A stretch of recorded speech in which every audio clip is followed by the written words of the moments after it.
Welcome to my channel. প্রিয় চাকরি প্রার্থী বন্ধুরা, তোমরা যারা বিভিন্ন সরকারি চাকরির জন্য প্রস্তুতি নিচ্ছ, তোমাদের জন্য আরেকটা ভীষণ ইম্পর্ট্যান্ট ভিডিও নিয়ে চলে এসেছি।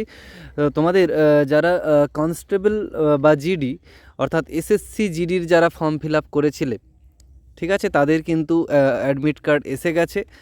তোমরা কিন্তু এখান থেকে অ্যাডমিট কার্ডটা ডাউনলোড করে নিতে পারো। দেখো এখানে দেখতে পাচ্ছ উপরে রয়েছে রোল নাম্বার, যাদের রোল নাম্বার বা রেজিস্ট্রেশন নাম্বার যেটা ছিল ফর্ম ফিল আপের সময়, সেটা এখানে দিয়ে তোমরা অ্যাডমিটটা পেয়ে যেতে পারো।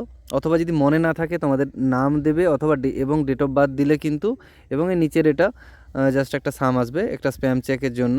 তো এটা দিলে কিন্তু তোমরা তোমাদের অ্যাডমিটটা ডাউনলোড করে নিতে পারবে। এবং অ্যাডমিটটা ডাউনলোড করে দেখে নাও তোমাদের ভেন্যু কোথায় হয়েছে এবং তোমাদের এক্সাম ডেট কি হয়েছে। কারণ অনেকগুলো ভেন্যুতে কিন্তু এক্সাম হয়, অনেকগুলো ডেটে এক্সাম হয়, এবং প্রতিটা ডেটেরই কিন্তু 2-3টা করে হাফ হতে থাকে। কারণ এসএসসি জিডিতে প্রচুর পরিমাণ ফর্ম ফিল আপ হয়, সেই জন্য অনেকগুলো হাফে হয়, প্রতিদিন 2-3টে করে হাফ থাকে অনেক সময়, এবং হয়তো দেখা যাবে 10টা ডেট বা 12টা ডেট বা 15টা ডেট বা 20টা ডেট পর্যন্তও হতে পারে। তোমাদের কোন দিন পরীক্ষার পড়েছে বা কোথায় পড়েছে ওটা একটু দেখে নাও অ্যাডমিটটা ডাউনলোড করে, এবং টাইমটা দেখে নাও এবং লোকেশনটা দেখে নাও, যাতে কিভাবে তোমরা যেতে পারো তোমাদের সুবিধে হয়। এখানে রাখলাম। পরবর্তী সময়ে এই ধরনের চাকরির পরীক্ষার সমস্ত ধরনের আপডেট পেতে তোমরা চ্যানেলটা অবশ্যই সাবস্ক্রাইব করে রাখো, এবং ভালো থেকো, সুস্থ থেকো, ভালোভাবে পরীক্ষার জন্য প্রস্তুতি নাও, জীবনে ভালো জায়গায় উত্তীর্ণ হও। এখানে রাখলাম। Thanks for watching.